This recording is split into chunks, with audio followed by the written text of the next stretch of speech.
That's my MO. Welcome to Word of Mouth. If you're listening to this, welcome to the time capsule. Can I interrupt you at any time? This podcast is for my children of the future. Anytime you want. If you're wondering, it's currently October Booyah. 8th. It's not October. Sorry, it's August 8th of 2025. No, this is 2027. I'm currently 27 years old, and I'm 20 here with your 29. grandparents and your Uncle Mai. Hey, This is what your dad looked like when he had hair. I don't see her. Oh, I'm so excited to be here.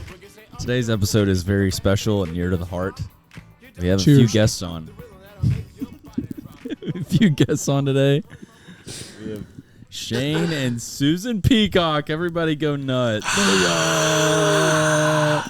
Come on. Make a heart. Wow. Beautiful. aww. I have today the privilege, the honor of having my parents on the podcast. I'm really excited to be here. I'm going to be honest. One of the few dreams I had about this podcast originally that made me kind of put up the money to buy the podcast equipment originally was I thought it'd be really fun to time capsule conversations with I thought Myers put the money up. We split it. Yeah, well, It's also a counselor, whopping. if you want to know why I have a scarcity mindset and I'm always terrified of not having enough, there's a shame. There's a father comment for you for why. We put up a whopping $200, something like that. I think it was $200 each. I don't remember how much this stuff was. I don't remember either. I think we should have a surprise guest today. Oh, Who's that? Seth. Dad? You think we should have? we said we're were going to do a talking earlier. separate episode with Seth. We're gonna have an episode with Seth, and our goal is gonna be like we're gonna see if we can literally only just say Seth, and then he's gonna talk for the entire episode. We're gonna see if we'll never have to respond. I bet he'll even ask us questions, Yeah. and then he won't answer them ever himself. give us time to answer. He'll just keep speaking for a whole literally I think 4 hours. Yeah, he could just Let's do a just monologue. talk about Shane's legs. Let's talk about Shane's legs. What can you say? But anyways, one of the main reasons I wanted to have this podcast was because I wanted to time capsule conversations with loved ones, grandparents, parents, You still love us? brothers, sisters, loved ones. You know? Okay, I get it. Loved, Glad you past clarified. tense. Love. Yes, it's up to you on whether it's going to be. And it only took us, 73 episodes to get around to your parents? Yeah, So it wasn't all even. the $200 you've gotten it back. Yeah, for You've sure. helped a lot of Yeah, people. we avoided this as long as possible. You know that, right? That is true. literally- We I did was bug like- Shane about it a lot, and he I've been just didn't want to. I've been asking Dad to be on the podcast legit. Y'all Probably couldn't every get other me week away from for the 2 office long years. enough. You know that. Yeah. He's been on his grind. They work until noon on Fridays, and Dad just Most got of home us. about an hour ago, and it's 6:50. Yeah, Shane works through the rest of the Friday. Hey, what's it There's money to say be on made. Ronthology in the back office? Real men die on the job. Real Yeah, men something die like on that. the job. Something about coffee and horseshoes, women, and they're in charge. Oh man, Dad, what do you think your favorite part about working with Ron was? Because you worked with him forever. He had to be the person you worked with the most in your life, right?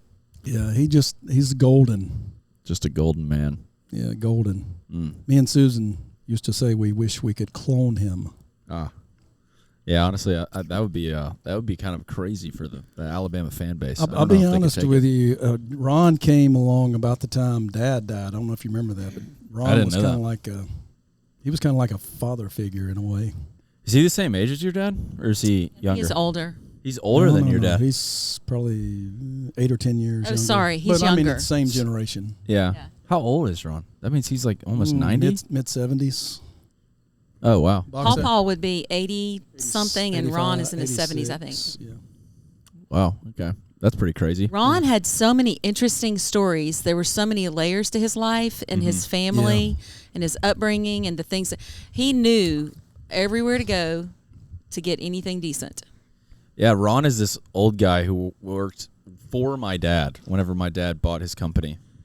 And he's one of the most easy to love people on earth.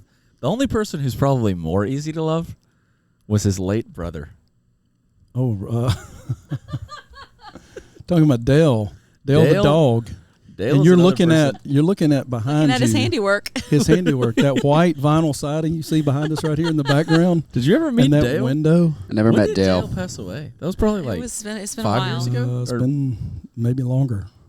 Because I was like a pallbearer, and I feel like that was in college when me and Sam did that.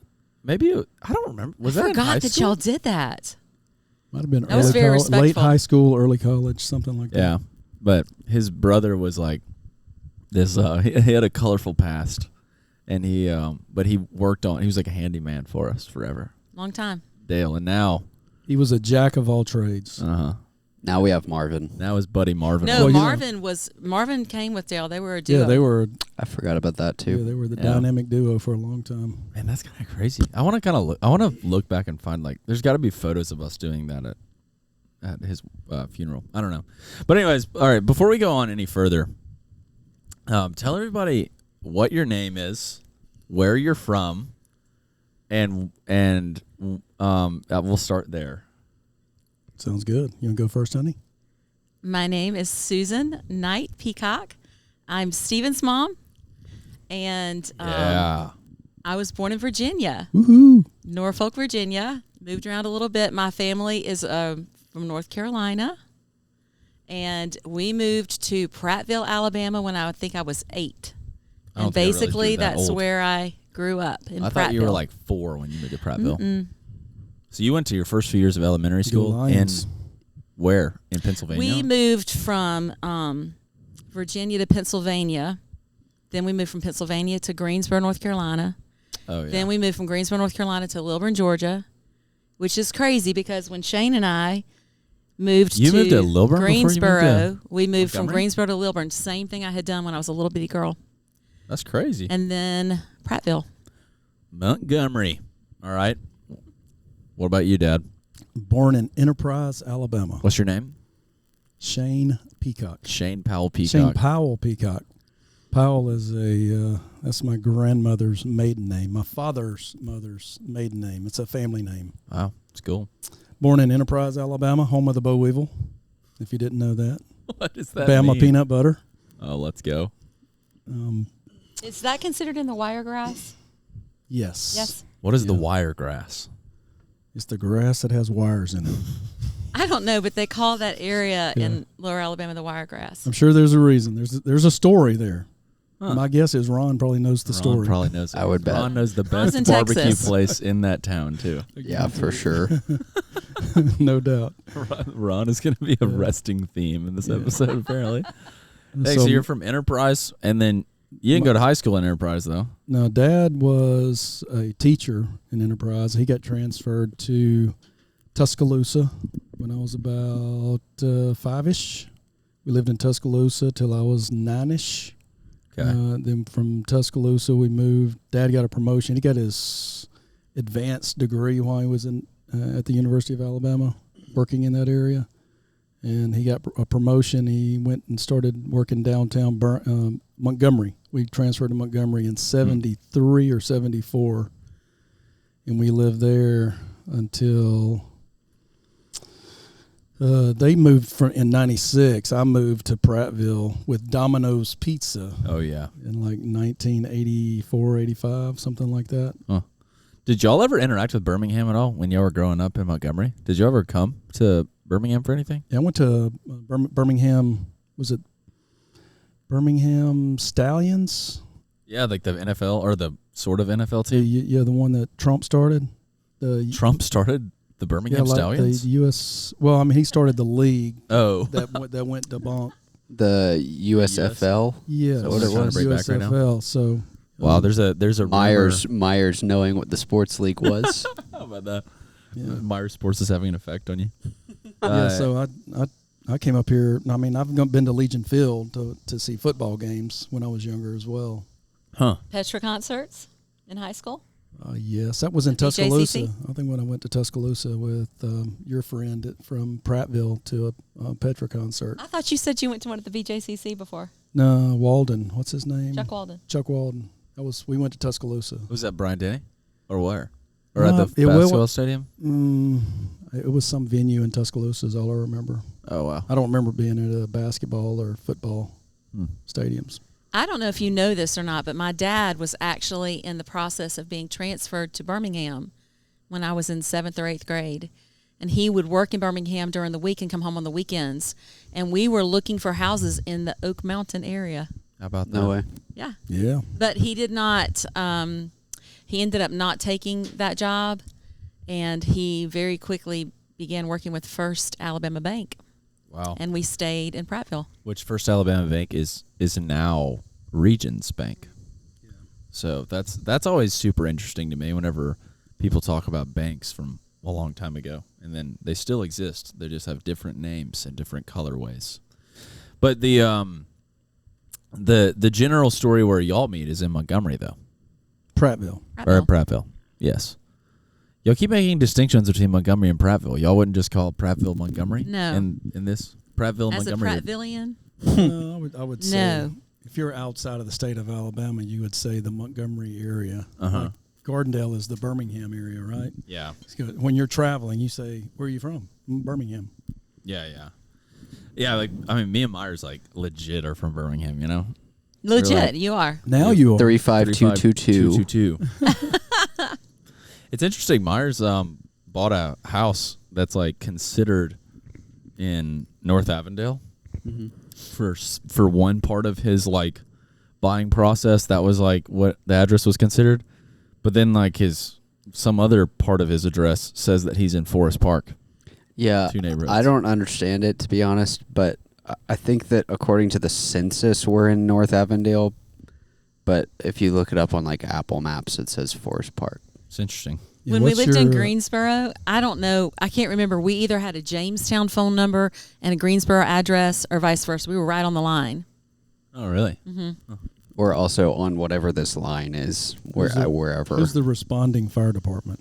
Oh, That's a good good question. insurance They're question right right by there. your Yeah. house. It's probably It's- Forestdale or. It's Forest whatever Park. that one is that's literally, like, behind my house. He is the one that's like 3 blocks from his house. But I Yeah. mean, it's just called Birmingham City Fire, though.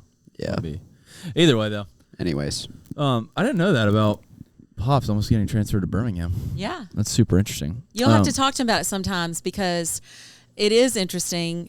To me, it's part of my testimony because I remember this happening in my family, and I remember him feeling like the Lord was not leading him to make this move because they were eventually going to move him not to Birmingham but to Detroit, Michigan. And I remember him sitting all of us down and us talking. I don't think he made a big to-do of it, but I remember he didn't feel like the Lord was leading us there, and he was going to not have a job. And I remember that my mom bought a lot of canned goods.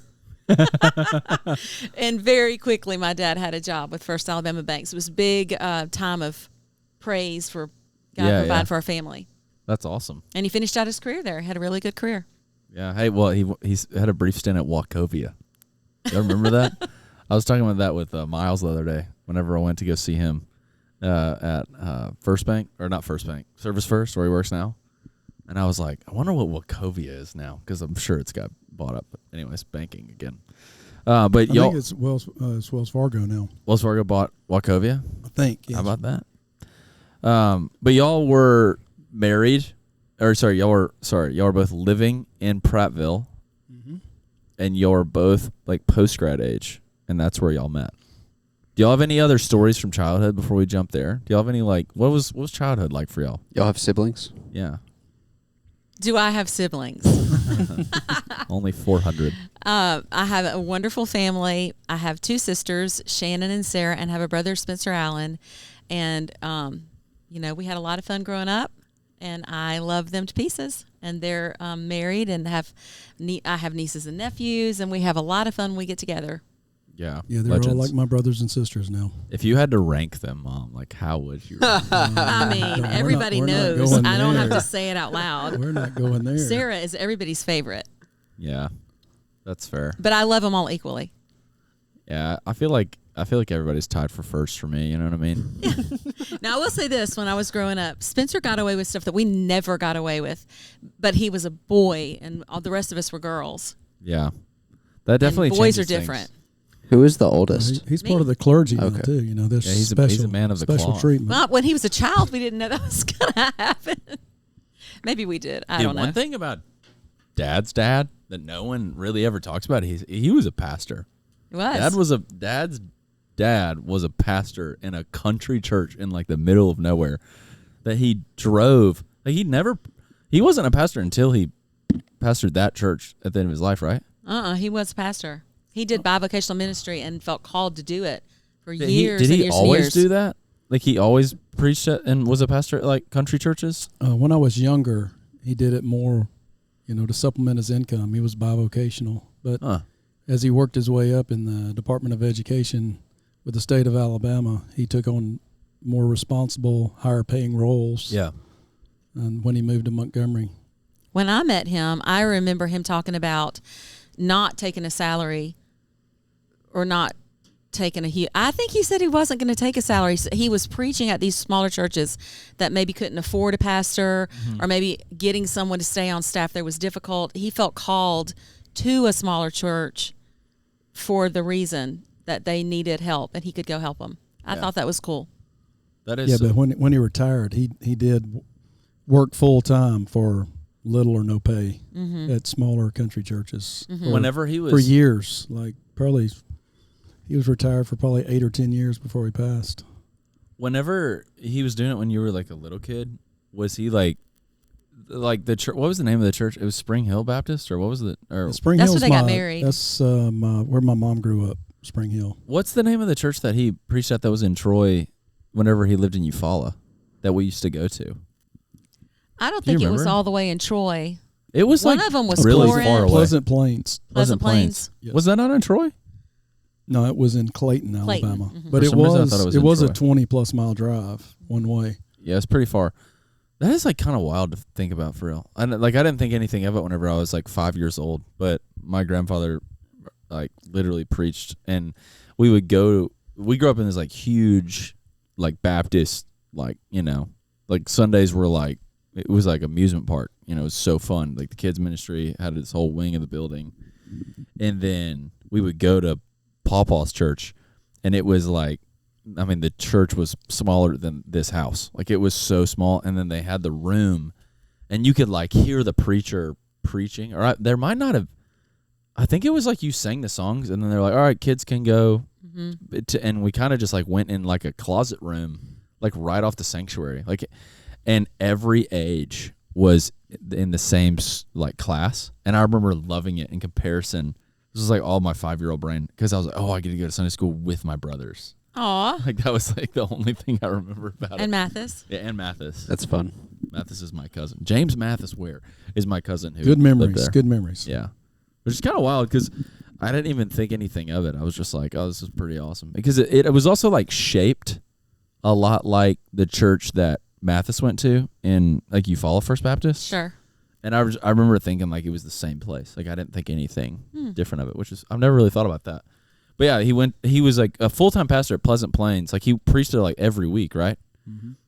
Whenever he was doing that, whenever you were a kid, was he preaching every single week at the same church, or was he like preaching at different congregations, like whoever needed one? Like like your dad did that in college. There's like a name for that.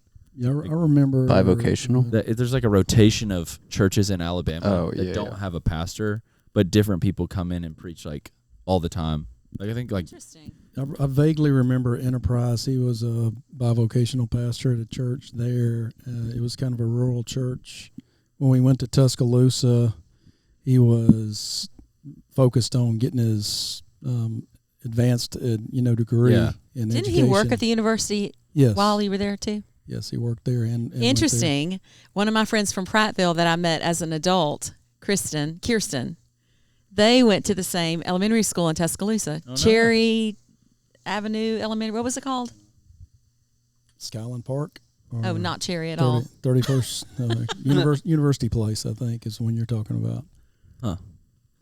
Yeah, that is kind of random. Whenever I didn't know you lived in Tuscaloosa, but I do remember being like some point in high school or middle school, we went to a Bama game, and you were like, "You want to see my house I lived in?" That was Dad's main thing. Whenever we were growing up, he always wanted to show us his house, and we were always like, "We've seen it already." But the one in Montgomery too, because it was like right off the interstate. I probably stopped to look at that house 10 times in my life. But now that I'm an adult and I'm like one day, Lord willing, I'll have kids, I'll probably, if we ever don't live in Birmingham and are driving through Birmingham, I'm gonna want to stop and show them everything. Yeah. They're gonna be like, I don't care. I want to go to the beach. Leave My me parents alone. lived in Tampa when I was born, and so like the one time we've gone to Tampa in my adulthood, we went by the house that they took me home They're to. like, this is the gas station we used to always go to. Like, yeah, cool. Yeah.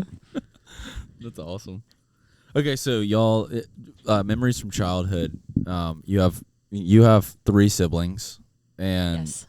do you have anything you want to share about like from the time you were born until you met my papa? God uses twisted sticks. Here goes Ron again. Yeah, that's a Ron saying. God uses a lot of twisted sticks to make a boat float. That's Okay. what Ron used to say. The ins and out weaves of my life. Mm-hmm. But I always, I can thank God for the blessings.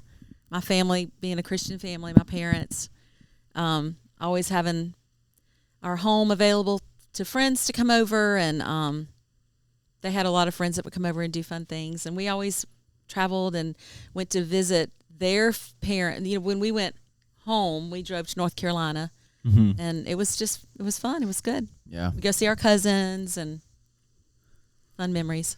Yeah. I feel like y'all's family, like to this day, I feel like is one of the more impactful things in your life. And that y'all, I mean, I don't know this, but in all the families that I have interacted with since being an adult, I feel like your family is pretty unique in how much y'all do see each other. I agree, and we enjoy each other's company. Like, we Yeah. will get together and have fun. So it's not hard to try to plan it because we like to get together. Yeah. I mean, And I'm so blessed to still have my parents as healthy as they are, and Shane's mom. We're very blessed to be able to get together. yeah, like this summer, because of Sally's graduation, our entire family has gotten together 3 times, like on your side, which is crazy. And then also like with Mimi and Sally got married. Yeah. We've gotten together 4 times. It's been a lot. And then also, Dad, your family too is like, I mean, all your cousins and everything too still hang out. That's the only family. You're the only family I've ever interacted with where like my dad, like someone's dad and their cousins hang out.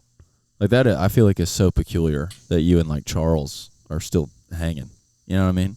Yeah. Like we went and played our cousin was in Nashville and he's a soccer coach and he like hosted a golf tournament this summer and we were on his team. And it's like my dad's cousin. But he's awesome. I love Charles. Charles, if you're listening, what's up, man? You're in Come on the season, so pod. Probably not. Oh, But we would yeah, love that to would have be him an on pod. excellent. Yes, And that would be a great Lipscomb episode. Soccer. Y'all could, Especially if he brings Bison. Beth or even his kids. yeah, you that gotta whole you gotta family's get Charles very and cool. Beth, Yeah. the combo. Be awesome, man. Mm. Charles would. Throw in a Charles, little bit Beth. of Mark and Laura too. Come on, Just to baby. go to Nashville and do the whole Dude, thing. Mark and Laura would be a great episode as well. Oh yeah, That'd be legendary. Amanda Panda. Dude, Amanda, I don't know if am I allowed to say what she does? I don't know if I'm allowed to say what she does or not, but she's a counselor for super famous people in Nashville. And That's she's cool. like, it's like HIPAA.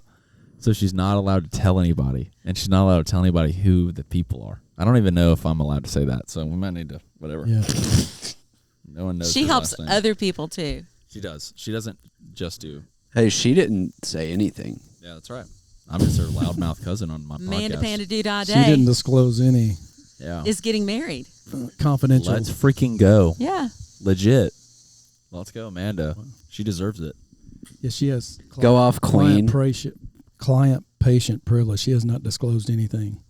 Dude, who is her future husband? Who's her fiance? They may actually be married now. Oh, really? I know it's coming up soon if it hadn't. Hey.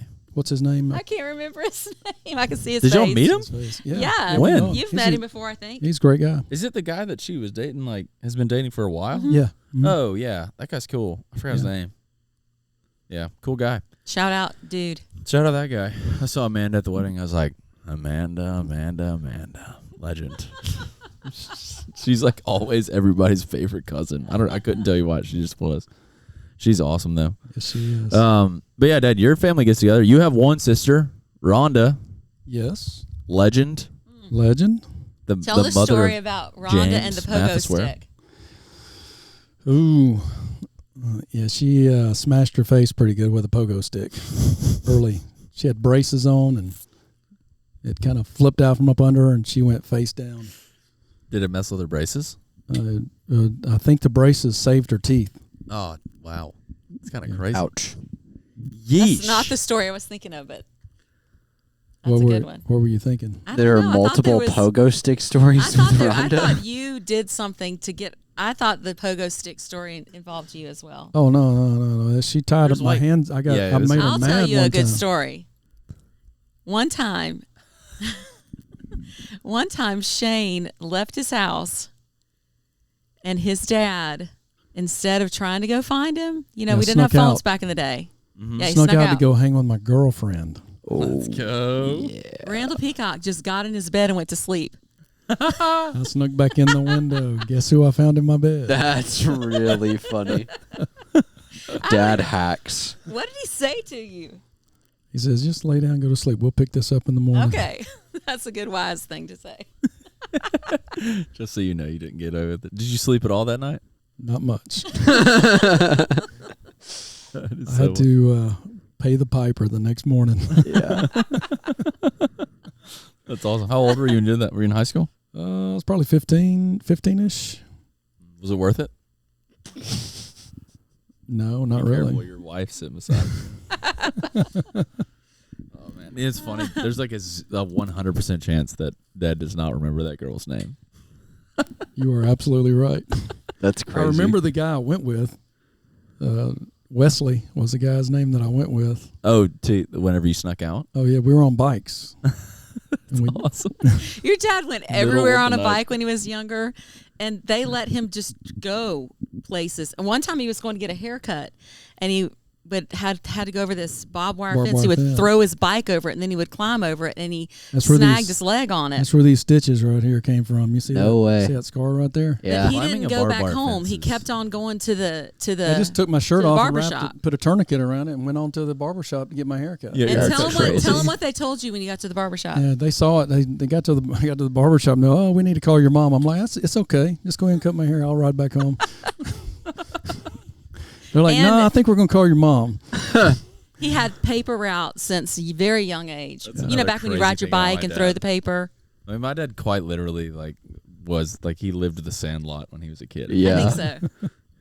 Dad literally he woke up at like 4:30 to go Well, pick I had up the it was the Alabama Journal, okay. so it was afternoon paper route after school. So I Okay. would go from school to the paper route. Oh, you did the PM at like edition. 3:30. Yeah, that afternoon. Did you guys know that was a thing Yeah, back in there was the day? there was an afternoon and a morning, but the Montgomery Advertiser was the morning paper, Alabama Journal was the afternoon paper, Monday through Friday.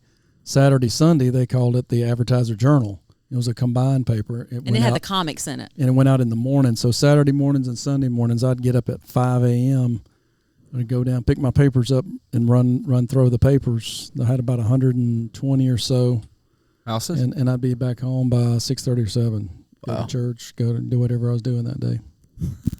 I did that. That's crazy. I did that all through middle Did you ever school. have a bike wreck, like tossing the paper? Did you ever lose I your don't balance? remember having any major accidents. No. Did you do it in the rain? Yes. Wow. You put the paper in the bag. And you just Put it in a pla- plastic bag. He had to put the papers in a plastic bag Yeah. and then go deliver Did them. you ever miss work? Like, did you ever accidentally sleep in? I also have such a 2025 question. Did you have like a traditional alarm clock? Yes. Okay.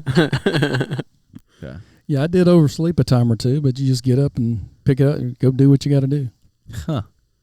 You just start, if you oversleep an hour, you just just get do the it. paper an hour late. That is kind of crazy. Like, how many dudes were there like you? Because you're only covering 120 houses in a city that's like, Well, not pretty big. everybody. I mean, you're only throwing them.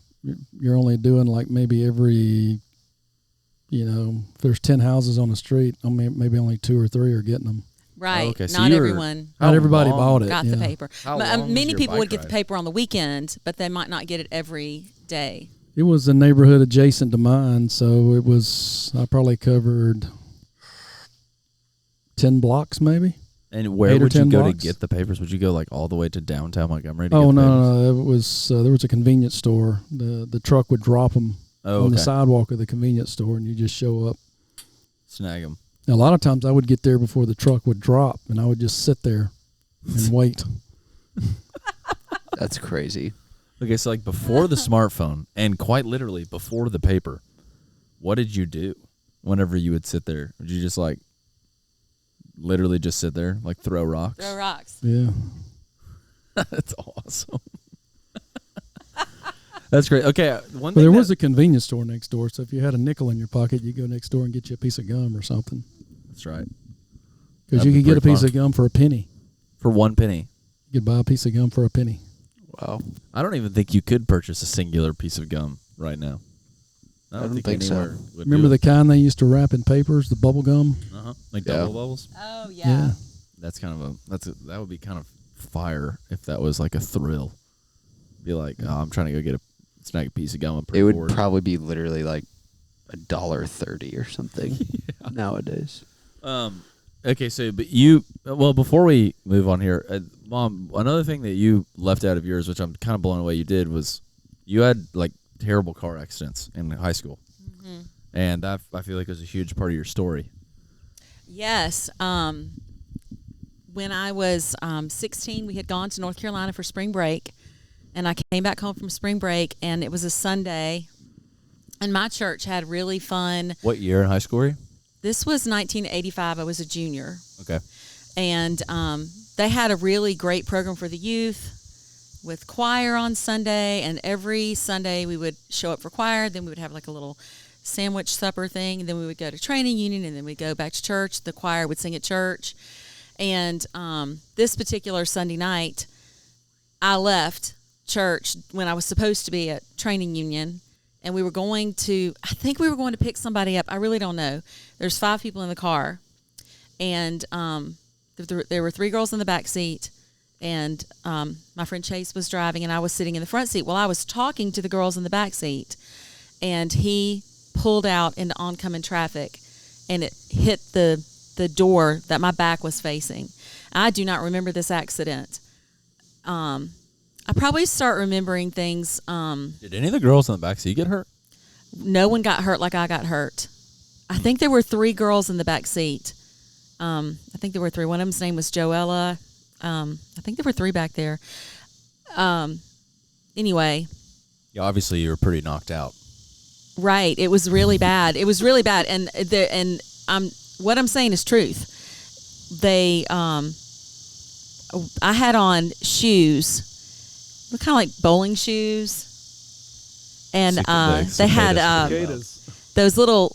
They're kind of come back in fashion now. This type of shoes I had on, but Isn't they there didn't. like a slang for them. Like they're like Mary Janes. They were not Mary Janes, but they had laces. But just there wasn't a lot of laces. Mm-hmm. They looked kind of like saddle Oxfords a little bit.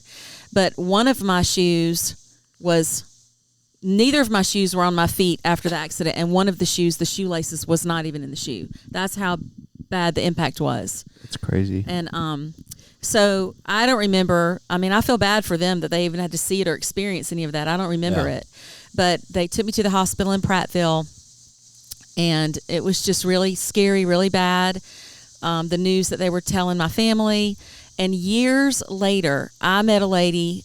I was in college, and I met a lady in a store. She came up to me. She asked me, "Hey, are you Susan Knight?" And I said, "Yeah." She said, "Were you in a bad car accident when you were about 16? And I said, "Yeah." She said, "I pulled glass out of your face with my hands. I didn't even use tweezers." And she remembered that about me. She talked about she was in the emergency room in Prattville when that happened. So the x-rays in Prattville were really bad. Looked like I was going to have broken spine, lots of broken things. And they had to take me from Prattville to Montgomery in an ambulance. And they had to go really slow because I had all these head injuries, back injuries, neck injuries, all these things. But they wanted to get me to a hospital that was more equipped to help me. Yeah. And I don't remember this, but my mom said I sang "How Great Thou Art" in the ambulance ride all the way. But that was a hymn that I was practicing on the piano all the time. That's funny. Because I was playing it for the hymn festival, but in my piano lessons. But I sang that.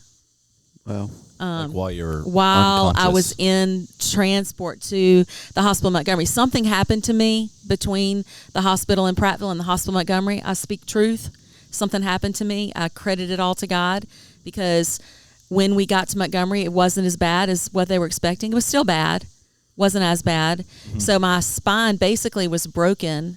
And if it had, well, it was dislodged kind of. If it had been one disc higher, I would have been paralyzed from the waist down. They couldn't have done anything for me. Wow. But what it was, my pelvic bones were broken and they were not where they were supposed to be. And so sort of if your spine is supposed to be straight, mine was not straight at the bottom. It was like jutted out or something. So they put a pin in my knee to pull.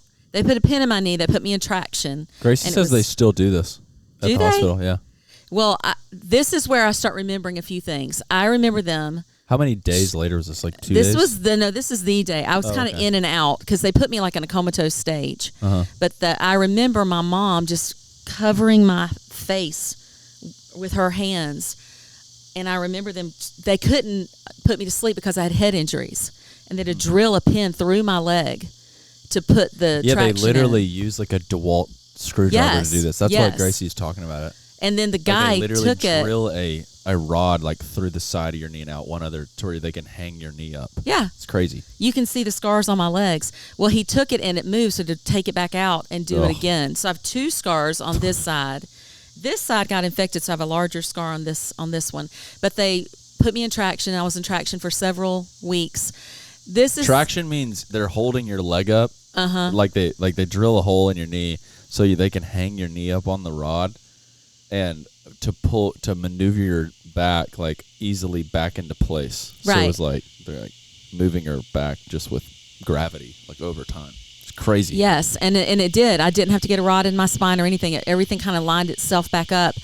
I met some really nice people at the hospital. My doctor was Dr. Sam Miller.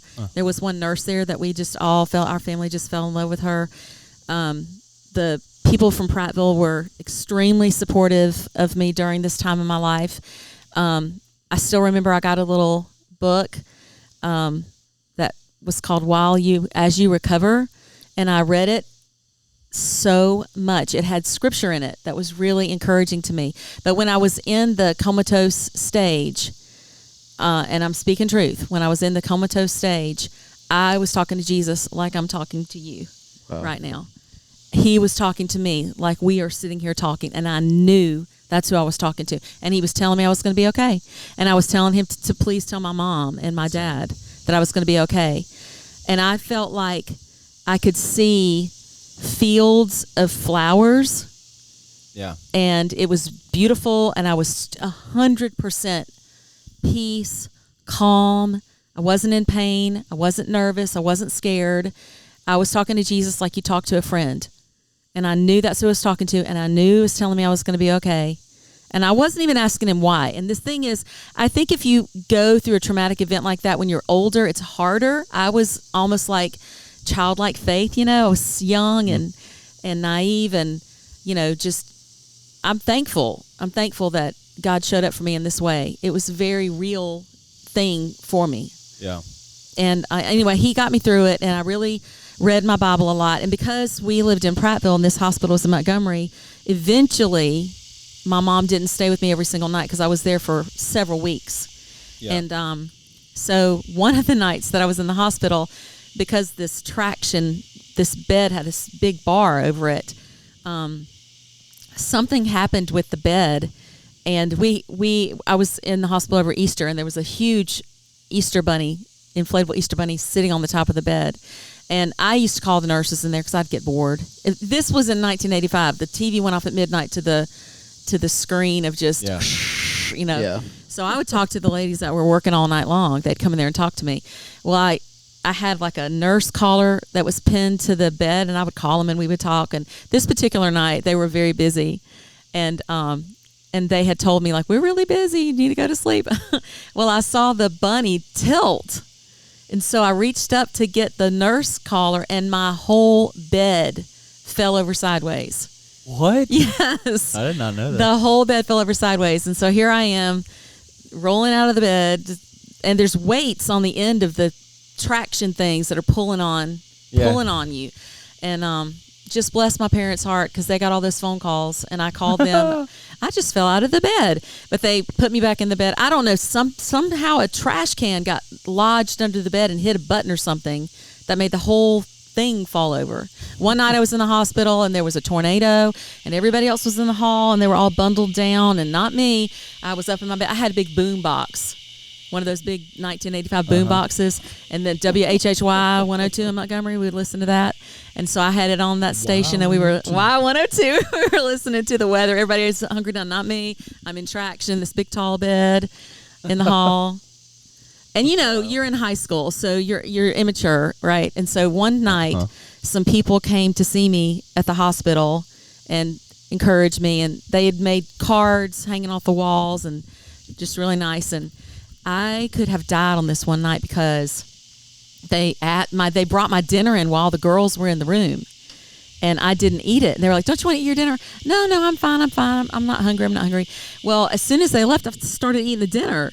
And the next thing I know, they're all standing at the window, looking in the window. And I was like so embarrassed. This is what I mean. Like, I was 16, so young, so stupid, these little things.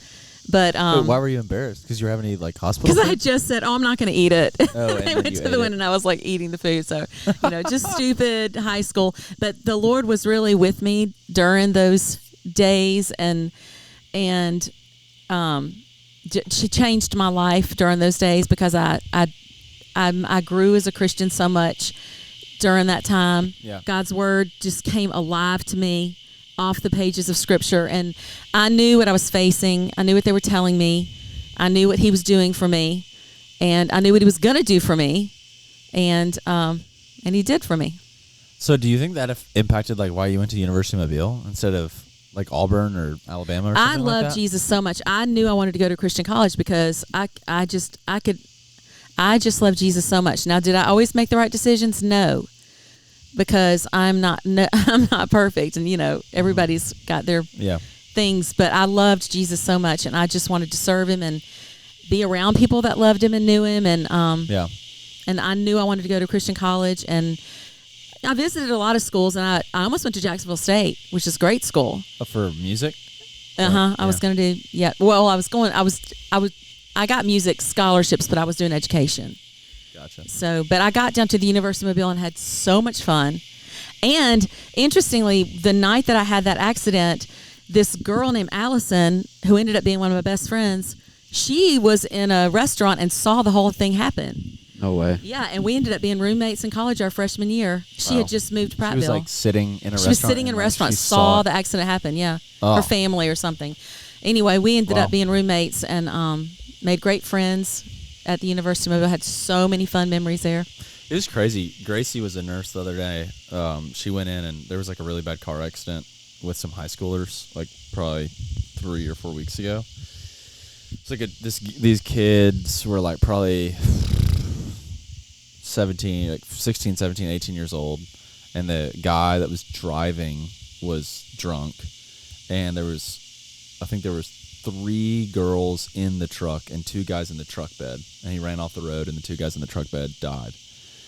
And I think that happened. Yeah, it did. Up but here, we're not allowed to talk about the. It's tragic. Yeah, but but anyways, one of the girls that came in had blood all over, and they thought she got immediately sent to trauma, which is the extra, it's the ER of the ER, and she was there for a little bit, and she wasn't talking and everything because she was traumatized. But come to find out, there was nothing wrong with her. She didn't have any injuries, but it was because she was doing CPR on the guy who did die so long. Isn't that crazy?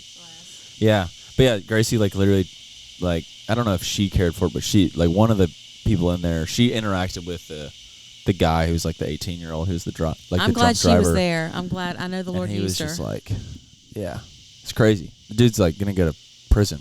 It's not oh man, yeah, it's just this crazy thing. So anyway, it's very different circumstance than playing hooky with church Bible study, but it all goes back to doing what you're supposed to be doing when you're supposed to be doing it. But I got kind of a glimpse into the nurse's perspective too, and it's pretty wild to think about a high school girl just coming in and you're just hanging out with your buddies, like going to pick up or hang out with people on a Sunday night, and then you're in the freaking hospital. Yeah, I was in For hospital weeks. for weeks, You and missed even prom, right?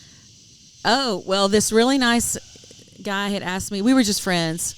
He was cute to me, but we were just friends. He'd asked me to go to prom with him. Don't you you think he might have been your boyfriend before you got the car accident, but you don't remember something like that? No.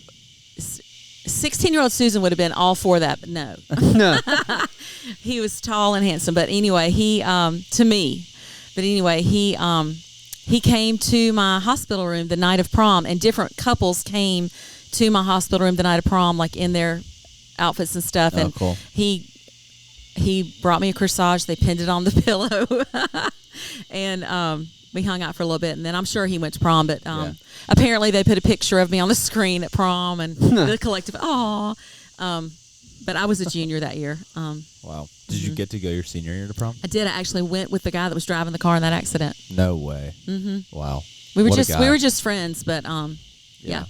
Shout out that guy. Chase. Did you say that was his name? Shout out Chase. That's awesome. And then, Dad, you where'd you go to college? The School of Hard Knocks. That's right. I almost said that because I knew he was going to say that. Dad went to college for. Didn't you go to college for like one day, right? Or did you go at all? I can't remember. I forget what the name of the college was. Like John Patterson Technical College in Montgomery Yeah. for electronics. I went for a few classes, I think. A few days. Yeah, before I dropped out and went full time with Domino's Pizza. That's right. Oh my gosh. What Chasing the year? What pizza year are we dream, talking here, man. Shane? Was this 81? 83? Because I graduated in 83, so this would have been. Where'd you go to high school at? Jeff Davis. Jeff Davis. Who's that? Who's your high school named after, Dad? Jefferson Davis. Wow. I just want my Yeah. kids one day to know that your high school is named after the President of the of the Confederate Confederacy, United yeah. States of America. And our rivalry was Robert E. Lee. Which is He was the probably not teaching you the this Army. in school. The general of the army. General Robert E. Lee. He was But the he was the Confederate. other president, though. Like after Jefferson Davis got fired, Robert E. Lee was the president, or vice versa, one or the other. Like they were both presidents What was of the Confederacy. Domino's catch though at that time? This was Avoid the coming Noid. on hot and heavy. Avoid the what? Avoid the noise. Avoid the Noid, and they had something about your pizza will be delivered in 30 minutes or less. 30 or minutes or something less like that. guaranteed, Like yeah. What is Domino's Noid? was coming hot on the scene at this time. Avoid the It was Noid. their mascot or something. It was this Did he look like a red, garden gnome? What did he look stringly-looking like? creature. That's You need to- crazy. wasn't I didn't know anything. that. You need to look that up. The Domino's Noid. You'll need to look that There's up. this- We'll throw it up right here. Yeah. Right, it's the avoid the That's what it Noid. looked like. Isn't that crazy? There's a new high school starting in Crestwood called Crestwood Heights Academy. People are calling it they're just calling it CHA, and they can do whatever they want because it's just like opening up, and they're thinking about making the mascot the Cha, so they can be the Cha Chas. Yeah. And me and Caleb is a guy in my home group, one of my friends' his son's going. He's one of the inaugural ninth graders. His name is Rhodes, and he's thinking about making like a little animated character and pitching it as the Chaz, and it's a Christian Jaws. So it's like a shark. That's funny. It's a shark with a Pope hat. With their mascot. It's so That's funny. That's kind of like the Noid. It's just nothing. That's awesome. Avoid the Noid. So, Dad, you worked at Domino's and did pretty well for yourself there. I feel like this is kind of hilarious. This is a very Shane Peacock thing because it's very unassuming, and if you really don't double click on it, you're just gonna pass it over completely without thinking anything of it, But if you double click on it, you're gonna be like, what? So most people think, oh, he works at Domino's. He just makes pizza. Not Like, quite. Oh, Domino's, that's a pretty fun, easy job. Yeah. No shot. No, not for Shane. Yeah. Shane, tell us about your illustrious career with Domino's. Oh, well, what do you want to know about it? Well, what did you do? Well, I was a store manager for about 7 years. Uh-huh. For 2 stores, right? Or One. I started off as an assistant manager on Buckboard Road which was off the Southern Bypass in Montgomery. And then I went from there to be the manager of Wares Ferry Road, which is behind the Eastdale Mall in Montgomery, if you know where that's at. So I don't think it exists anymore. Yeah, it's pretty much closed up now. Then the way I got to Prattville was they opened a store there in, I think it was 1985, if I remember, 84, 85. So I managed that store when they opened it until early 90s. how was production? How did we do as Mr. Manager? We did good. We did good. Yeah, I got the. How I don't have good? the Rolex with me, but I earned a Rolex for a $20,000 week in sales. Did that Which happen is- at the Prattville store? Yeah, happened at the All Prattville right. store. Yeah. $20,000 a week is crazy. Well, This you was got to in think about 1995. That would probably No, be. that was not 1985. 1995. No, that would. Yeah, that'd been 85, 80. Yeah, I was right gonna around say, 85. Seth was alive in 95. That would be probably $60,000 in sales in today's dollars. Yeah, so that's how crazy. much insurance do I have to sell to get a Peacock Insurance Rolex? About Great. 1.2. If you do. Also, You have a $1.2 million a month. We'll Yeah. find you A a $1.2 Rolex. million dollar week? $60,000 Yeah, a week. week? Oh, Week. Yeah. $150K week might get you there. Okay. That's crazy, man. as competitive as He's Shane gonna remind is, me of that too. when Domino's had competitions, of course Shane rose to the occasion. Oh yeah, the pizza making contest. Yeah, tell us who you are Who I am as a pizza or maker. who I was. Who were you in 1985?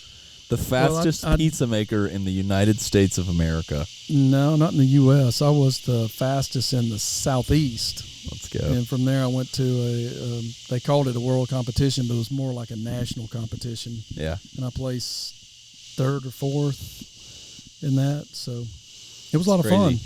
He has Went up to, plaques and trays for these Went up to things. Ann Arbor, Michigan Did to you really? They compete. fly you up there? to compete in the world pizza making competition. That's crazy. Myers, have With you the ever Rolex. Yeah, seen but I him throw qualified. dough? I won the SEC, man. I mean, That's right. That's all. Have you seen him do it? No, You I gotta- genuinely you gotta haven't. do it. No, It's crazy. I mean, my Yeah. dad. I'll my go get entire some life- pizza dough real quick. Yeah. My entire life, my dad is just like he just will lift something up and then spin it on his finger like he would like Yeah. like Like he'll, a pizza he'll throw crust. it like Pizza pizza dough. dough and then catch it like and spin it like a basketball on his finger, like pillows, rags, Yeah. hats, like everything. It's Just second nature for a guy like him. But there's another competition nowadays, and it's like how fast or how many pizza boxes you can like Fold. fold Yeah. into a thing. I can see that. And because that's another huge time waster at a or time saver, I guess, at a pizza place.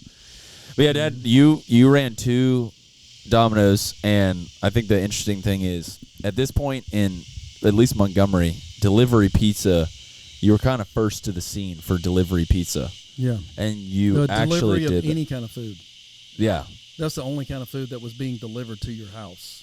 which is wild now DoorDash and because all that everything doesn't is. exist, Yeah. You know what I learned the other day?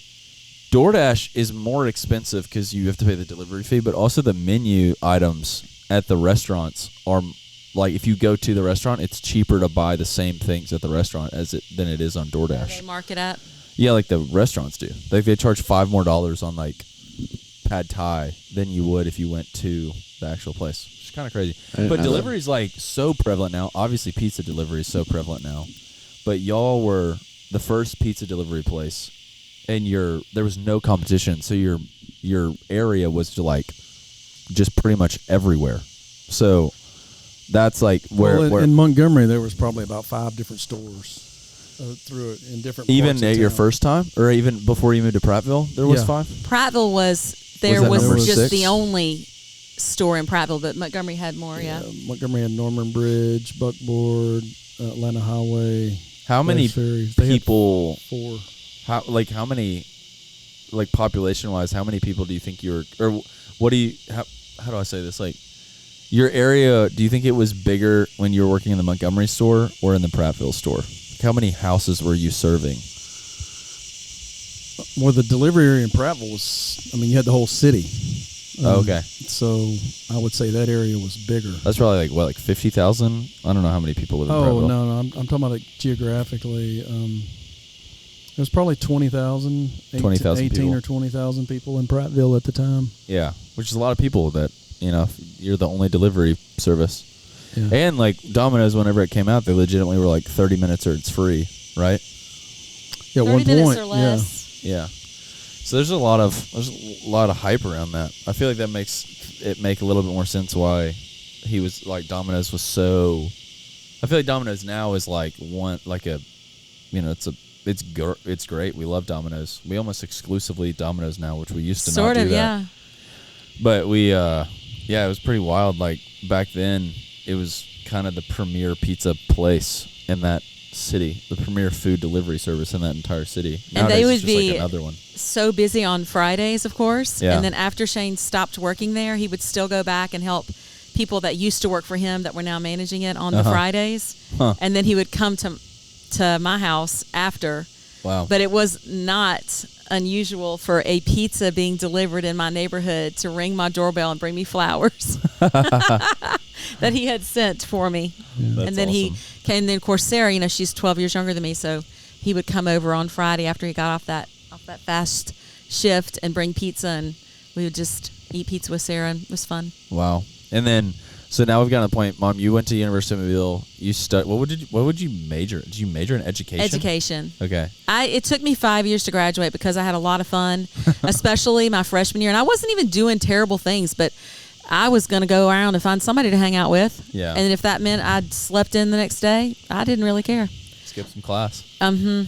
But I was really young. Seriously, my birthday is August the 3rd, and I basically turned 18 and moved to college. I was very, very young. I was And the same very way. immature. I moved. Yes, I you turned, were, I but turned you- 18.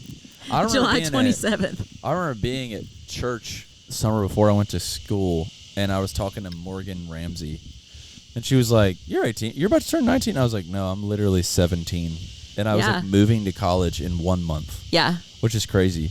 But I made great friends, had a lot of fun. There's so many fun memories from that time. But I basically have a sociology minor because I had to take classes to get my GPA up so that I could get into the School of Education so that I could get an education degree. But I was doing choir and music, and I was able to travel with MC Singers, which was so much fun. And, Yeah. of course, I had more accidents along the way during those years of my life. But Yeah. the Lord blessed 2 me, more car helped accidents, me. right? Or 1 more? I had more than that, but I had 2 really bad ones. Huh. And one of them happened, I was following my roommate to the gas station, and I pulled out in front of a big dump truck, DFI dump truck. and it hit the car I was in. Garbage truck. Ouch. And I had a concussion that summer, and I don't remember the whole summer. People say I was acting like myself. I just don't remember it. I start remembering things around August of that year. Huh. And that was I think that was before I don't remember if that was for my junior or senior year. And then the really bad one was my senior year. Yeah. I had been traveling with MC Singers, loved it, couldn't travel with them my senior year because I had to do student teaching. And when I was in the MC Singers, our director, Keith Martin, would have us memorize a verse of scripture every week. And a lot of times we'd show up to practice, and we would tell each other what we were memorizing. And it was just an incredible part of my life. And I continued doing that. And I had an accident. It was just a complete crazy thing. I was looking back over my shoulder to see, oh, is this the road I'm supposed to be turning right on? I was out in the country, and it was. And when I looked in front of me, there was a tree where the road split around this tree instead of just like a straight road. Yeah. But there wasn't like a stripy thing on the tree. It was just like a tree, and I hit it. I hit it bad, and I smashed my face into the windshield. I had bad bruised sternum from the steering wheel. The car kind of jumped up on the tree. I think since I'd been in those other car accidents, I panicked and I hit the gas instead of the brake. I don't really remember all this well, but I do remember this accident. Yeah. I remember thinking, get your purse. I had to kind of jump out of the car because it was sort of up on the tree, and I was walking down the street, but I was saying the verse of scripture that I had memorized that week, which was about the Lord giving peace to his people. the Lord satisfying His people with peace, and just praying the whole time. I'm like, Lord, I don't understand why this is happening to me. I know You're going to be with me. And nothing was open. Nobody was on the road because I was out in the country. And Was it like late at night? it was late at night, but it wasn't terribly late at night. It was dark, though. It was dark, yeah. And I saw a gas station, so I went to the gas station. It was closed, but I noticed on the corner there was a payphone. So I went to the payphone, saw my face in the reflection of the payphone. I had on 2 shirts. I had on a purple and white striped Oxford shirt with a purple T-shirt underneath it. I took the shirt off, tied it around my face after I saw my face. Was in no pain at this time. Should have been. The only thing that got hurt in this car accident was your face? But I had a bruised sternum, but basically okay. my face was very smashed. And so I called the friend. I had been at their house. Their mom was typing a paper for me, and I was going back to school at this time. And this was the only time I'd driven to this person's house. So I didn't really know my way as well as I should have. But I had the wherewithal to call collect and say, I need to place a collect phone call. I have no money. I've been in an accident. So I called this person. They came and got me. They took me to the hospital. Again, my mom gets the phone call. Your daughter's been in an accident. But at that time, I had been singing a song in our church, Peace Speaker, about God, calming the storms. And so I was not supposed to get out of the bed, and I did because I wanted to see what was going on. I just heard what all of them were saying, and my parents had to come from Prattville to get there. So this was early in the morning. I went in the bathroom. I looked in the mirror, did not recognize the person in the mirror at all, but it was me. Yeah. But it didn't look like me at all. Have you ever seen The Elephant Man, that movie from the 80s? No. Well, I was swollen Elephant Man. from my collarbone all the way up, just very lumpy, very red, very I don't think I looked exactly like the Elephant Man, but I remember thinking that when I looked in the mirror that day. But I knew what I was doing, but I just felt like the Lord spoke to me in my heart, and He said, that is not who you are.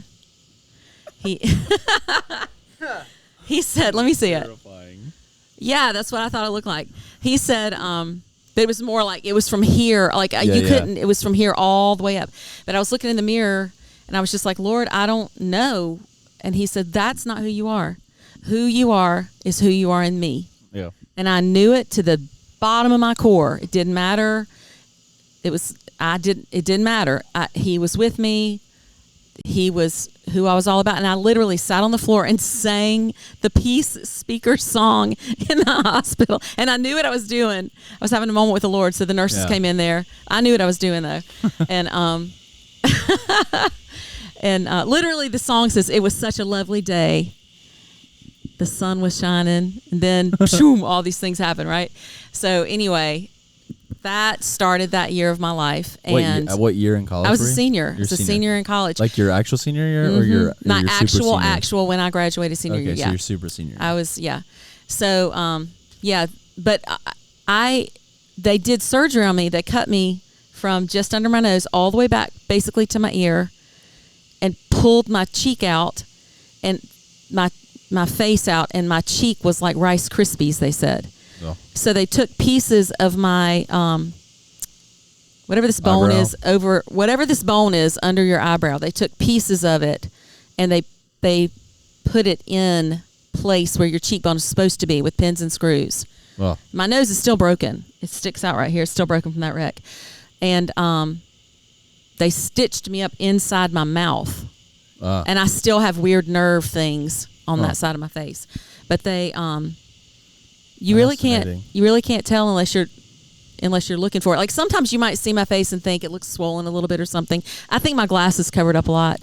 But then when you were a child, I had a spot come up, and it was scary. I didn't know what it was. It was from that wreck, and they went in and redid that surgery. They didn't redo the surgery, but they took out the plates, pins, and screws that had been put in there. And because they said in 1991 when they did this, they did well, but we wouldn't do this way anymore. And what was that doctor's name that I went to? He was a really good doctor. I can't remember his What name. Doolin? I can remember. No. Dr. Vasquez, yeah. Vasquez. Dr. Vasquez, he's retired now, but he helped me with that. So anyway, I feel thankful that I do look like myself again. Yeah. Huh. Yeah, I remember you had to get your eyelid cut in Yeah, whenever, I did. I don't remember when that was. It was that time when Dr. Vasquez was fixing this middle school or something like that. Mm-hmm. He was taking out. It was scar tissue growth thing that he was taking out. It's crazy. So, anyways, you get that. That happens when your actual senior year. Mm-hmm. Did you just move straight home, or did you stay in Mobile afterwards? No, I was in a group of girls or boys too. Our particular group in education had one class that had not been offered. Oh, for the summer and after? we took it the summer after graduation. I feel like this is a sneaky trick because we went to a master's class to take this class, and I loved the master's classes. Yeah. And so I probably would have loved to stay and just get my master's degree, but I moved home in August, and I'm carrying baggage because when I had the accident at 16, they told me you might not be able to get pregnant. I remember Dr. Miller wheeled his chair over to my hospital bed. He was like, I got to tell you something. I know you love the Lord, and I don't know how your future's going to look, but this might be part of your future. So I knew this about myself. It might not be that I couldn't get pregnant. I probably couldn't stay pregnant. Then I had all these weird accidents. Then I had all this weird stuff wrong with me. And then this lumpy face. I don't know. Elephant I don't face. know. How long did it take for your face to swelling to go down? I mean, no, it wasn't like forever. Okay. It was bruised a good bit it was bruised for a while. I mean, really it was, but it was, and I had so many great friends that just supported me and loved me through all those things. People in college, they're awesome. You're awesome. Your college friends are awesome. Anyway, so I come back home with all of that, and I was supposed to go to the School of Religious Counseling in Texas. Yeah. Because I wanted to be in the ministry, and I decided to stay home for a little while and just have fun with Sarah, help my parents. And I was going to go to Texas in December. I was going to go after Christmas, which I guess would be January. Anyway, I started working in the school system, and day one, I knew this is my ministry. This is a ministry. Yeah. And it wasn't that I didn't want to go to seminary any longer. I just knew in my heart, this is a ministry. And it wasn't just to the students in your class. It was to all the people. But I had been in this bubble of Christian people, Christian education. Then you go into the world and you meet lots of people, and you can share Jesus' love with everybody. And I just knew this is ministry. Plus, people told me about Shane. I didn't want to meet Shane because I was at a place in my life where I was saying, I don't want to date anybody.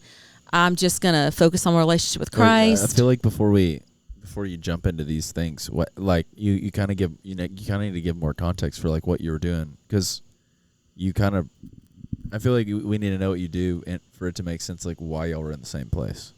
You know what I mean? You were doing school system. You got asked to help start. Oh yes, thing. Sorry, Stephen. Yes, I had worked at the Autauga Baptist Association office when I was in high school, and they called me back and they offered me a chance to help with starting this new ministry that they were trying to get off the ground for singles in Autauga County with all the churches in the Autauga County Baptist Association. So of course I was like, yes, because in my heart that was ministry, which I wanted to do. Autauga County is the county that Prattville's in. Yeah.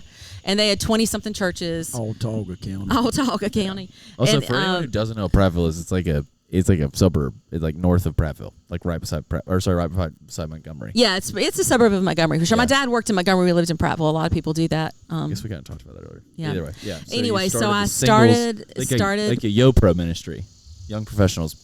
Singles. Yeah, with all the churches in Autauga County. So we were going to start having Bible studies, and I had contacts from all these different churches that I was reaching out to start the Bible studies. And I was also doing the WMU at my church at First Baptist Prattville with some friends that I had known from high school, made new friends. So it was good. It was fun. But when I came back home, they were starting this ministry, so they had a retreat to a canoe Like Do you they were remember going to what the name go. of it? Like a Coe or something like that? I don't know where we went. It was in Florida. Oh, what We were on a canoe trip, and they were taking the singles from all these churches on this trip, and so What church did you go? Like, how did I you was end at up on East this? Memorial Baptist Church. And at the they time. just invited you, like, because you were a young single, to go on this, and you were like, for sure. Yeah, I forget how I was contacted, but Was that normal for you to sign up to go on like a church retreat at that point in your life? I don't know. I mean, Like, was that? I did really you go don't on like a remember. lot of? Did you get? Had you ever been on something like that before? that's such an interesting Yes. question. Because I feel like it's kind of like a youth trip, where you jump on the bus and But it was for singles. because it was like, Yeah. Mom, you went on stuff like that all the time. 'Cause Yeah. you were like, we're a worship band person. Yeah. you know. But I feel like that had to be pretty crazy for you at that point in your life for you to go on a singles trip. yes. Well, there was God's people plan. from lots of different churches that went on this trip, and it was for Like how many people were on this trip? Like 50? probably not 50, but Okay, so it was a maybe pretty 30, small trip. 25, 30. maybe 30. Did you have any buddies on the trip, Dad? He took a guy on the trip. I took a friend of mine that went with us. I can't remember what his name is, but Huh. I can see his face. So I get on. I don't really know many people at all, but I'm going to make new friends because I'm going to do this ministry. And I saw these two ladies that were actually my mom's age. They were my mom's They were like friends. chaperones. No, they were in the singles ministry. Oh, they were single. They were single, yeah. Oh, let's freaking go. So one this of is like them- all ages. All ages, yeah. Single. This is a cool new thing they're getting going. I did not know this. I thought this was like only 28-year-olds or No, 5-year-olds. yeah. Or however old. How old were y'all when y'all met? You were 22? 22, 27, maybe? 23. 26. Oh, okay. We don't know. Yeah, we're 3 It was years 1991. apart, so she'd have been 23 and I'd have been 26. It was probably. 1991. 91. I was 20. Yeah, I'd have been 26. Because we got married 2 years later. That's right. So we're Spoiler. sitting on the bus, and I sat next to these two ladies because I knew them, and one of them I just thought she was so much fun and hilarious, and so I knew I'm gonna go sit with them. We'll have fun, and they were like saying things about every person that got on the bus, like cracking a joke or saying something. Was and the just- majority of the people on this trip like young, or was it people that were their age too? I would say most of us were.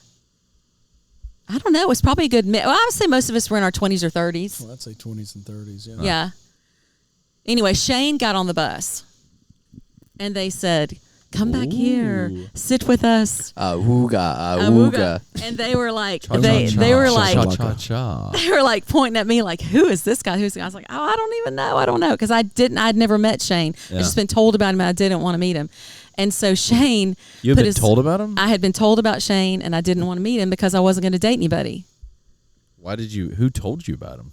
The lady that was helping to start this ministry, Oh, so you were involved in this ministry before Mom was? because he was the contact from his church, where I they were didn't know that. starting up this, trying to reach out to these different churches and saying, "Hey, we're going to start this for young professionals or whatever, singles, whatever."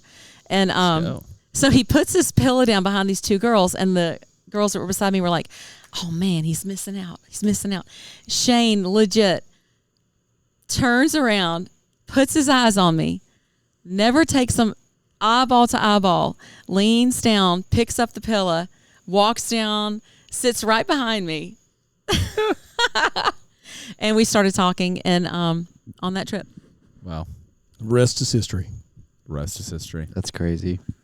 So when y'all started dating, when did you like? Because I remember there being a thing like you said that you had a girlfriend, and it was like you showed there's a picture of a girl in your Bible, and you showed somebody saying it was your girlfriend. Do y'all want to tell the story? I feel like y'all. Do you want wanna to tell it? the story? I think you tell it well, honey. Well, I was singing on this particular trip, and this Yeah. was the last day of the trip. Now, the night before we'd had a scavenger hunt, he'd invited me to be his partner on the scavenger hunt. He told me he thought that was the first move. I didn't think it was a move. Yeah, that was You're our on a first- that was singles that was our trip. first date. That was You're our first you're date. both in your 20s. You're on a singles trip, and he asked you to be a partner. He also tumped How do my you not boat think? earlier in the day. The girl that I was riding in the canoe, but him and his person. What do you call that when you dump the canoe boat over? You tump. You dumped the canoe. Yeah, well, he did that too that day. So Sunday morning, and the girl that was with me, she was like, "Hey, this guy's he's really nice." I'm like, "No." So then by Sunday morning, I'm like, "Well, maybe he is nice." We had been on the scavenger hunt, been really nice, perfect gentleman, other than tumping my canoe boat over the day before. Anyway, so I sit down after I'm singing. He's right across the table from me, and he's talking to the person next to him, and he's got his Bible up. He says, "Hey, man, this is my girlfriend." And he takes a picture out of his Bible and shows the guy. They're kind of laughing. Puts it back in his Bible. The girl is sitting next to me like, he is a dog. I said, "Dog." He's, yes. Because He's like we on thought a singles retreat, and he has a girlfriend. So then after this morning, our last session, we're about to get on the bus and head back to Prattville. He handed me his Bible. He said, "Hey, will you let me sit with you?" And I told him no. And the girl came up behind me and she's like, "Look in that Bible. Look at this girlfriend." I said, "I am not. I didn't even open up or anything." And then he kept trying to sit with me, and I was like, "No." And he was trying to be nice and like ask me questions like, "What do you like to do on the weekends?" And I would say, "Well, I'm sure you're really busy." So Hard to get. We get back to Prattville, and I'm calling the contacts at the churches to line up the Bible studies that we have coming up. I called him first when we got back home because he was my contact from the church. And then I asked him if I could use the computer where he worked to print. This is before, like, my dad had really good stuff for printing out things. He was kind of ahead of the game, but I knew he had an office where he worked, and so we went over there to print out the calendar, and then we folded them. We delivered them all the churches. I took Sarah with me. Never asked him about the girlfriend. Never saw the girlfriend. The girlfriend was never brought up. And this wasn't that many weeks that went on for this. And then, like, on a Sunday night, shortly after all this, we had a service at my church to,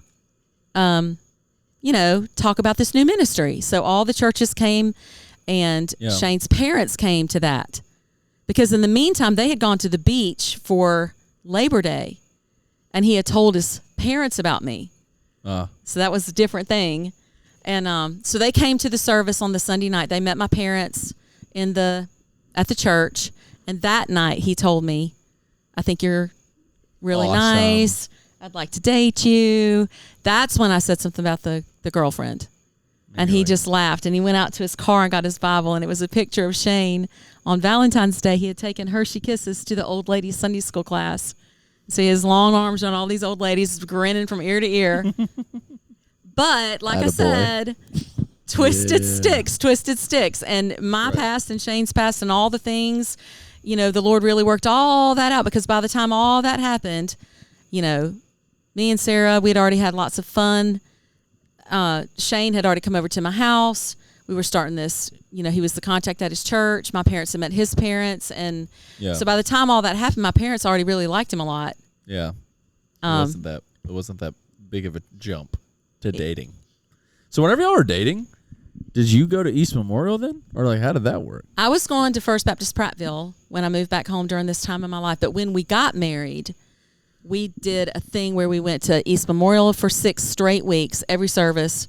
First Baptist Prattville for 6 weeks, every service. Sunday school classes, the whole thing. We were praying about it. Where are we going to go? Because he loved his church. Yeah.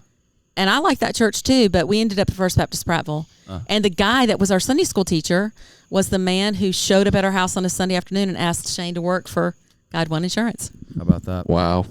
Previously Preferred Risk. Preferred Risk Insurance. Prior to the 2 name changes since then. Stead Point, or what was it? Or not Stead Point. Guidestone. Guidant. Guidant. Yeah. We got a coffee mug back there that still shows Guidant. Yeah. Guidant. Wow. Preferred Risk. Yeah, it's got that cool. I think we have a Preferred Risk mug too. Logo. Oh yeah, we do. Yeah. Wow. My dad works for an insurance company. He's worked there pretty much my entire life. Feels Definitely. like Now he owns his own, but Definitely your entire life. Yeah.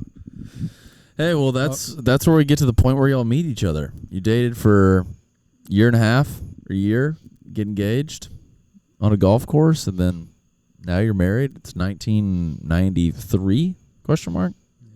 What day did y'all get married on? It was like March or something like that. March 27th, 1993. Beautiful evening. 3 months and 3 days after we got engaged. Wow. 3 hours. 3 months, 3 days, 3 hours. There you go. That's pretty That's pretty special right there. And then that's kind of where we're at in the life of Shane and Suze. And then comes the part where our family comes into the picture. I feel like this is the hard part, because when I came to this podcast, whenever I was thinking about this episode, like, how do you fit all of a life into one episode? And you make the episode 5 hours it's long. Just not is the possible. answer. So I mostly was like trying to make it about y'all and not about us, which I feel like I did a pretty good job about. So we'll do a round 2 and do all the we'll do a round your 2. childhood We'll do if you want. The pre-93 and post-93. Yeah. Yeah. Because remember, I was told you might get pregnant, but you probably won't stay pregnant. That's right. Ooh, cliffhanger. Cliffhanger. Yeah, I feel like we need to do an episode with our entire family. That would be hilarious. That would be. Oh yeah, we need the whole crew. That would be one. chaos. We just have to keep Seth's mic turned off for a lot of it.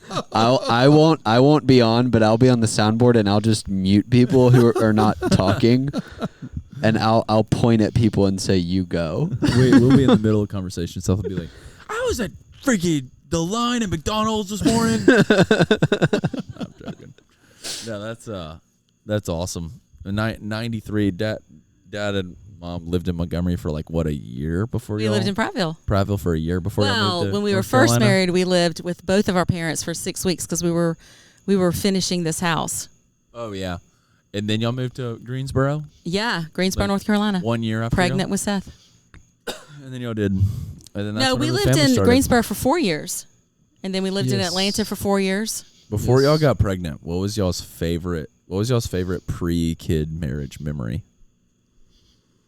How long were y'all married before you got pregnant? Like a year?